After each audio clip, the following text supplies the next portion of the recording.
Et alustame siis oma uue tähtsa observatooriumi Horisont 2020 projekti esimest suuremat tutvustamist. Palun, Martin.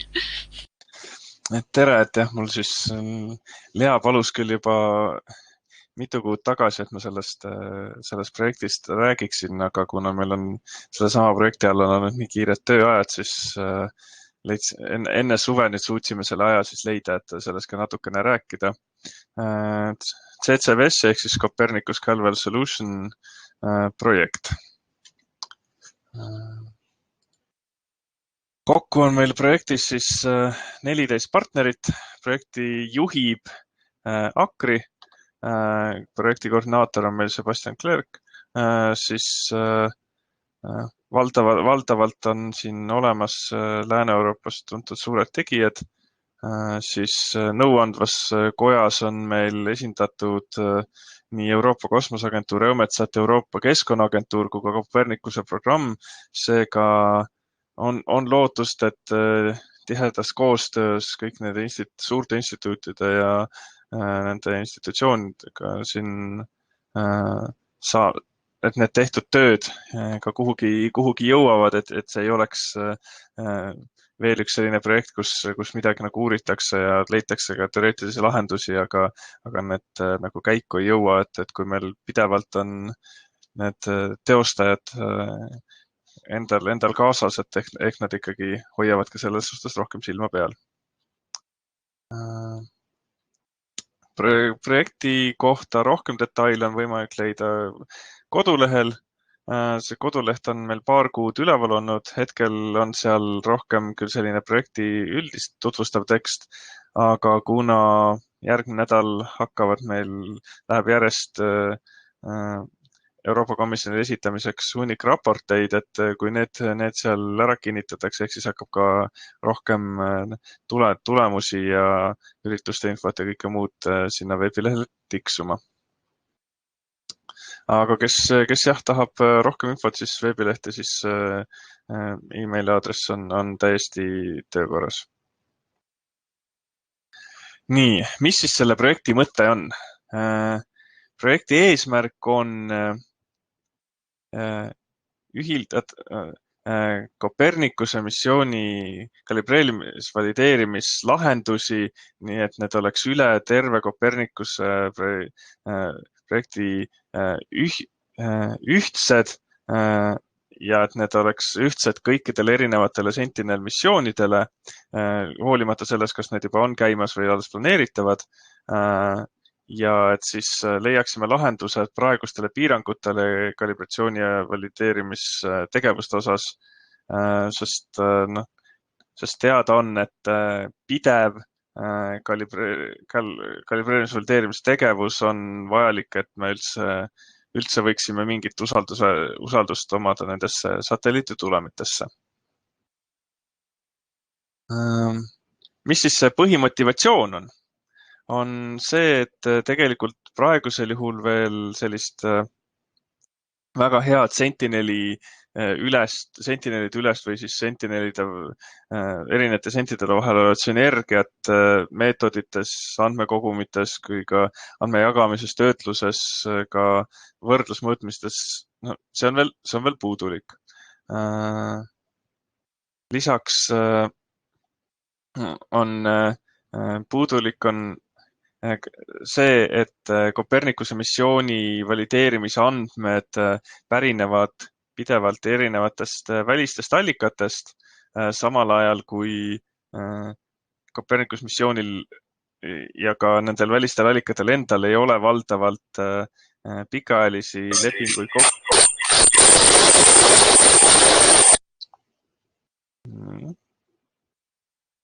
Erko, ma loodan, et see nüüd püsib mute,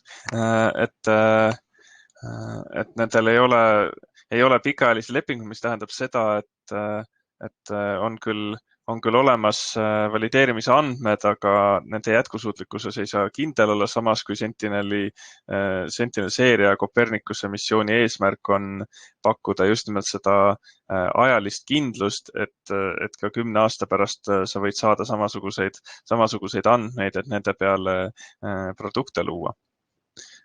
Ja siis on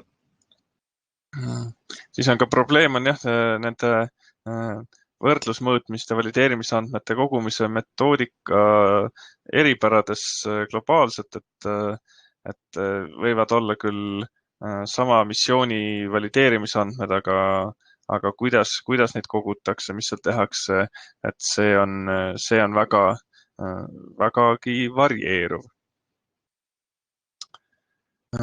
Et milliseid kalibratsiooni valideerimise osasid siis selle projekti käigus me analüüsime? Põhimõtteliselt võiks öelda, et kõike, sest analüüsi all on nii metoodika, mis on enne see satelliidi starti, kuidas kalibratsioonid käivad, kuidas on kalibratsioonid siis töö ajal, nii need, mis tehakse satelliidil koha peal, need, mis on satelliitide vahelised ja siis satelliidi andmete ehk siis level 1 tulemite valideerimine, kui ka juba hilisemate produktide valideerimine ja ka siis see, et need kõige koha pealt oleks tehtud, et kõiki neid aspekte selle projekti käigus on siis plaanis ka vaadelda. Nüüd projekt ise hakkas pihta 1. detsembril möödunud aastal ja ta on 2-aastane projekt, ehk siis veerand projekti kestvusest on juba läbi. Kokku on see üks 3 miljoni eurone projekt, millest Tartu Ülikooli osa on, ütleme siin 300, natuke üle 300 000. Tegemist on sellise meeletu suure paberimajanduse projektiga, ehk siis teadusraha siin ei ole. See eelarve on mõeldud just nimelt suhtlemiseks, kokkusaamisteks, arusaamiseks, mis toimub ja mis esimesel poolaastal on need kokkusaamised muidugi kõik olnud veebipõhised, aga ehk õnnestub ikkagi osalistega ka kokku saada ja siis kõiki neid teemasid arutada.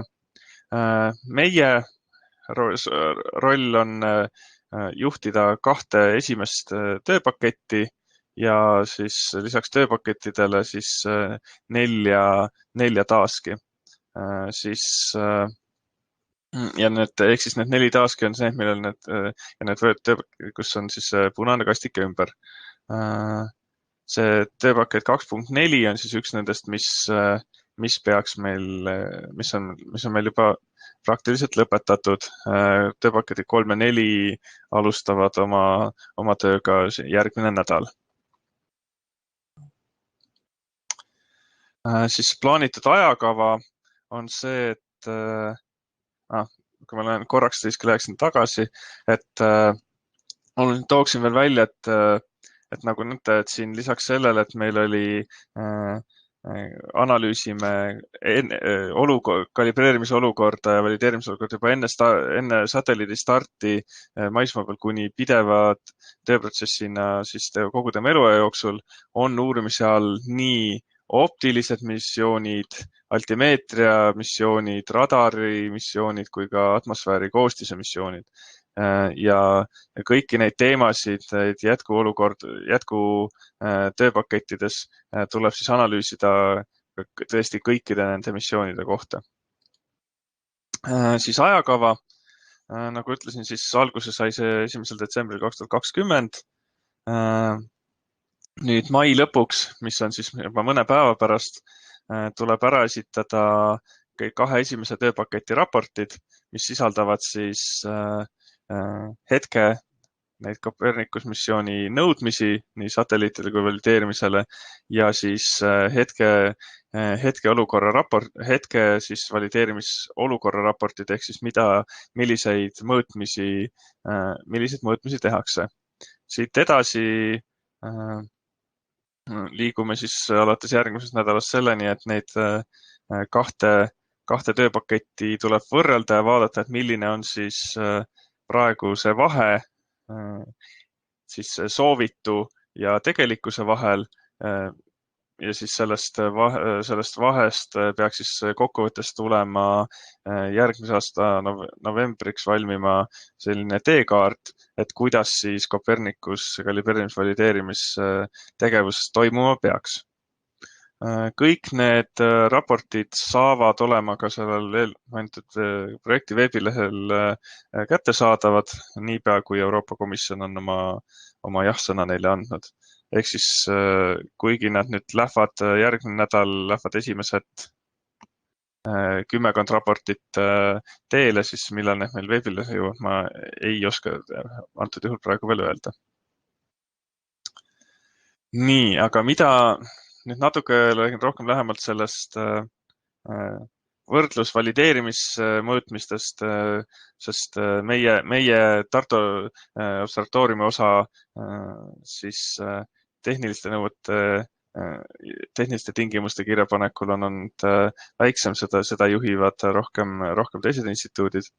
Aga et oluline on siinkohal siis meelde tuletada, et kalibreerimise andmeteks me saame lugeda ikkagi selliseid andmeid, mis on ühildatavad SI süsteemiga, need on pidevalt kalibreeritud, sensorid on lisaks kalibreerimisele ka karakteriseeritud ja meil on teada-tuntud mõõtmisprotokollid ja lisaks mis on kõige tähtsam, on see, et kõikidel nendel etappidel on ka määramatuse hinnang, ehk siis kogu sellele tulemile, mida me kasutame satelliitide valideerimiseks, on põhjalik määramatuse hinnang.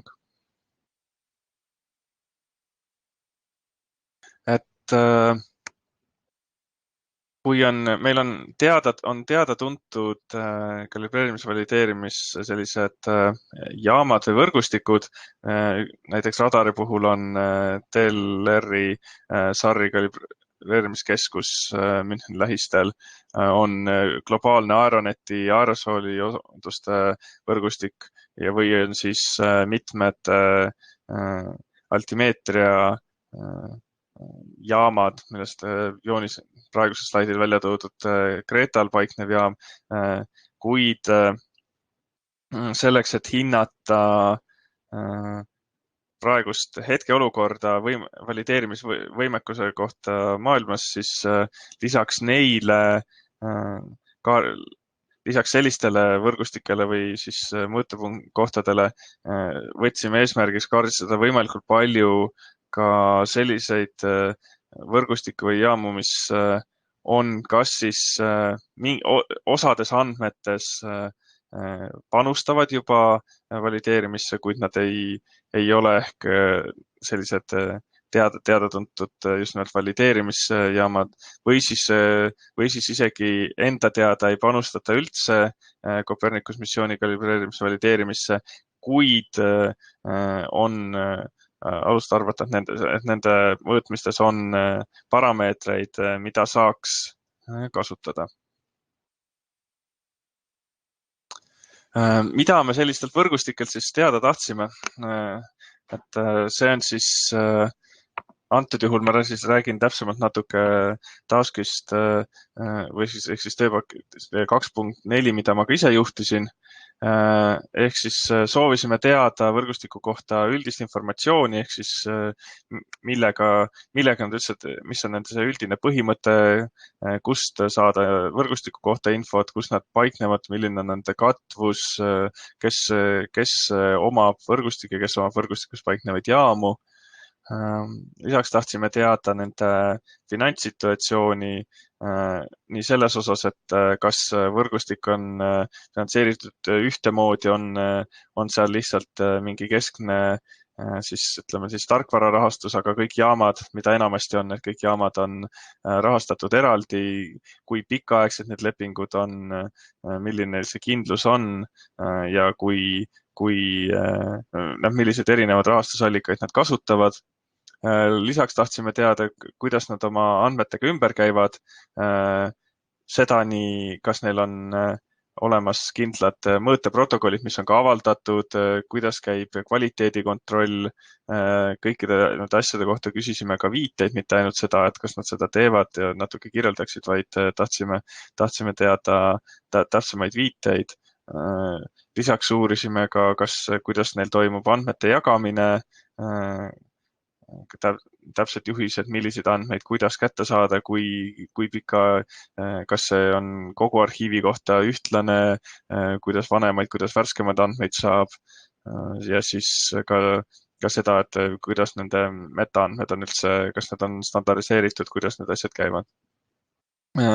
Selleks, et mitte ainult töö edasises osas hinnata ka seda, mis võiks tulevikus olla, küsisime ka kõikidelt, et milline on nende hetke plaan, millised on muudatuste plaanid, seda nii instrumentide, tarkvara, muu metoodika, mõõtmisprotokollide kohta ja uurisime ka seda, et kui valmis teatud võrgustikud on tegema muutusi näiteks selleks, et kui nad praegu ei ole veel sobilikud valideerimisvõrgustikud, et aga teatud väikeste muudatustega oleks võimalik neid saada valideerimisvõrgustikes, et kui valmis nad sellisteks muutusteks on ja siis lisaks siis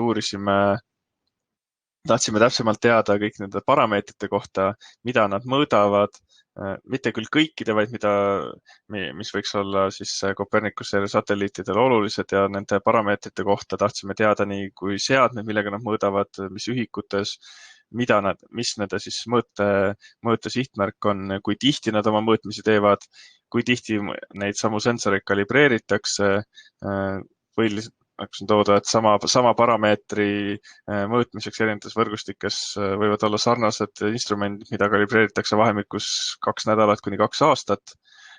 Lisaks tahtsime teada, kui tihti neil sensorite hooldustööd regulaarselt käivad ja siis, et kas nad mõõdavad ka mingeid lisaks tavalisele kalibratsioonile ka karakteriseerivad oma sensoreid mingil muul moel.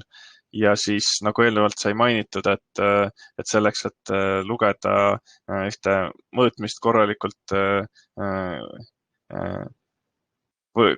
siis satelliidi võrdlusmõõtmiseks on meil vaja teada selle määramatuse hinnangut ja seetõttu küsisime ka selle iga parameetri määramatuse hinnangu kohta.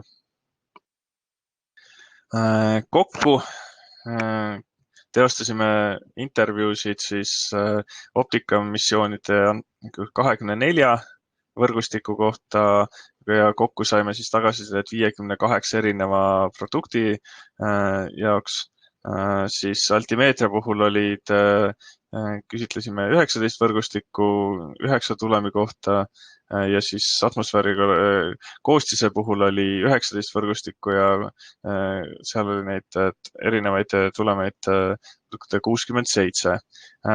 Sellest raportist jäi välja radar väga lihtsal põhjusel, kuna radarijaamu on äärmiselt vähe ja kuna siis raporti 2.5, kus olid siis kampaania mõõtmised, antud juhul selles raportis olid siis sellised pidevmõõtmised, ehk siis kus mõõtmine toimub hoolimata inimese kohalolekust, siis selles teises raportis olid, kuna seda juhtis ka DLR, kes on valdavalt radaritega tegev, siis lihtsalt radari osa jäi optimeerimistöö tulemusena teise raportisse.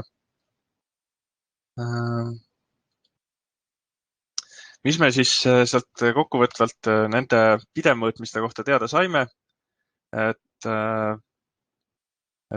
kahjuks on endiselt väga palju sellist käsitööd, kas siis kvaliteedikontrollina või siis hilisemate andmete ühildamises ja sest ka ütleme samades võrgustikes on jaamad on tihtipeale väga spetsiifilised, ehk siis ei ole kas siis ühiseid metaandmeid või ei ole viidud ühtsetele standarditele.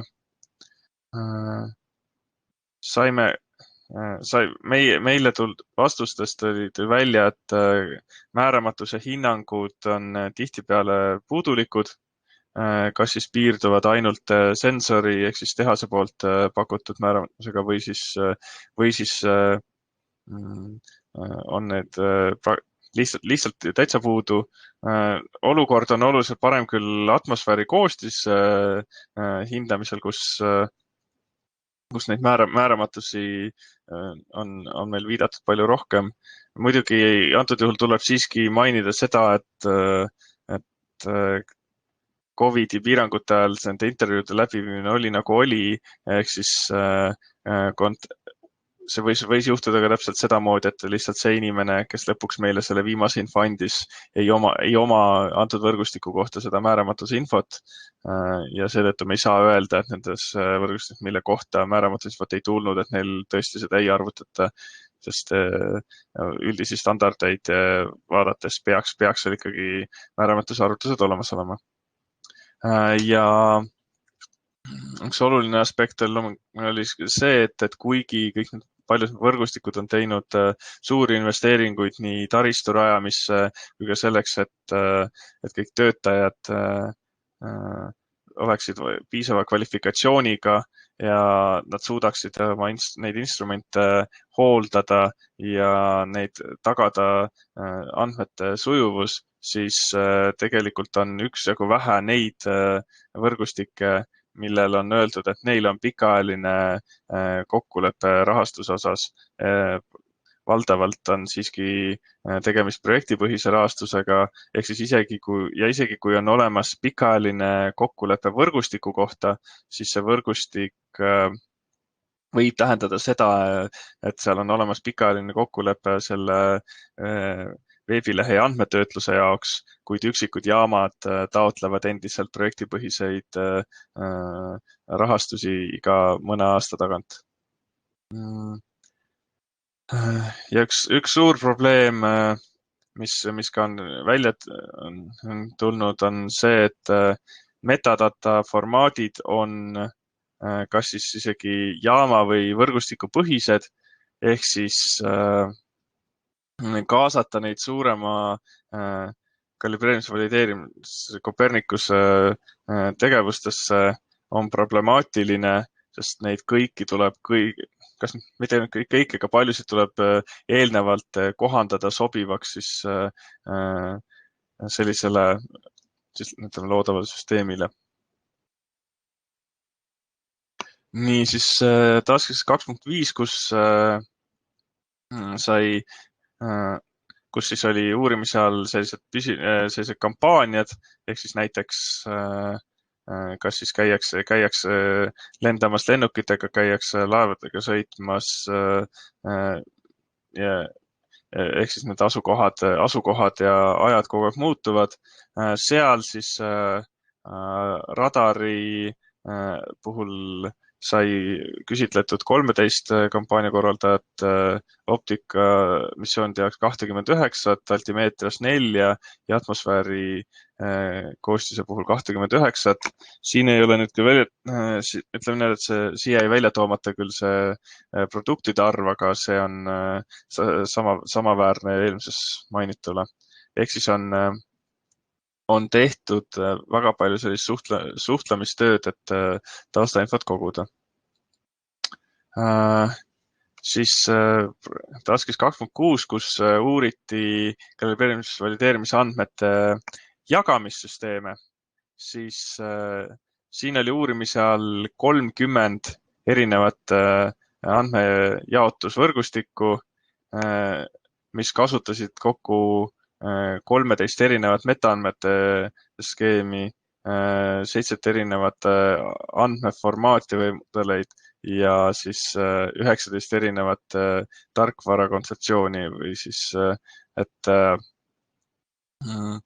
ja kui me nüüd lisame siia juurde, et see Sentinel-seeria satelliitide, erinevat tüüpi Sentinel-seeria satelliitide arvu, mis on märkimisväärselt väiksem kui siin nende erinevate meetodite arv, et siis kuidas neid andmeid jagatakse, ehk siis sellist segadust on veel piisavalt ja kuigi osad nendest ikka välja, et õnneks on sellised korraliku dokumentatsiooniga, ehk siis on olemas tõlkeprogrammid, mis erinevates metaandmetes saadud sisendeid suudavad omavahel võrrelda, aga seal on veel palju tööd.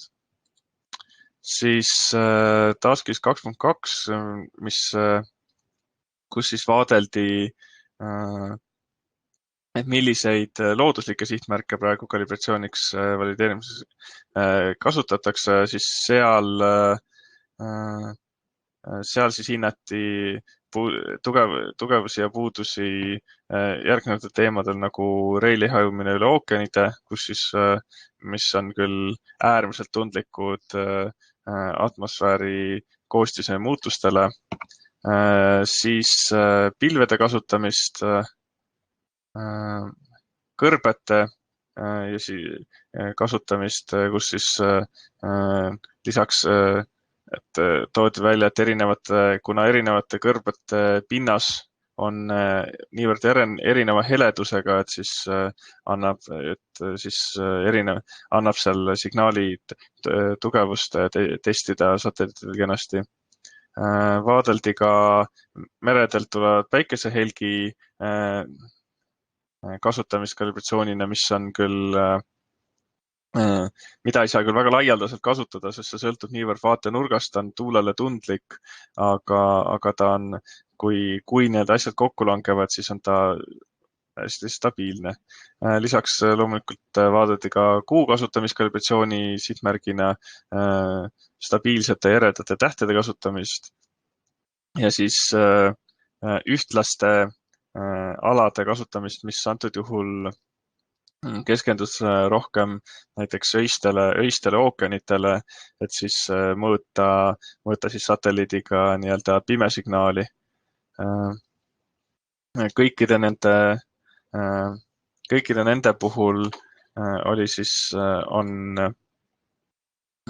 olnud see, et need andmed on hetkel kogutud ja nüüd mis nüüd edasi saab, on see, et neid tuleb hakata võrdlema, ehk siis ma praegu ei toonud välja, mis on leitud siis nendes tööpaketis 1 ja ehk siis, kus on need tehnilised tingimused praegu satelliitide kalibratsiooniks, sest ta ongi selline rohkem igas satelliidi põhine dokumentatsiooni kaardistamine, aga mis meid nüüd siis ees ootab järgmised 1,5 aastat, on see, et võtta see kogu see olukord, mille kohta me siis nüüd 1,5 aastat infot kogusime ja vaadelda, et millised on siis Copernicuse soovid ja millised on hetke reaalne olukord ja kus on siis need põhiteemad, millega me peame edasi minema. Aga sellega ma täna lõpetan, et meil on, lihtsalt mainin ka ära, et meil peaks tulema paari nädala jooksul üks natuke spetsiifilisem ettekanne CCVS-i kohta veel, kus siis käsitletakse natuke väiksemat tahku.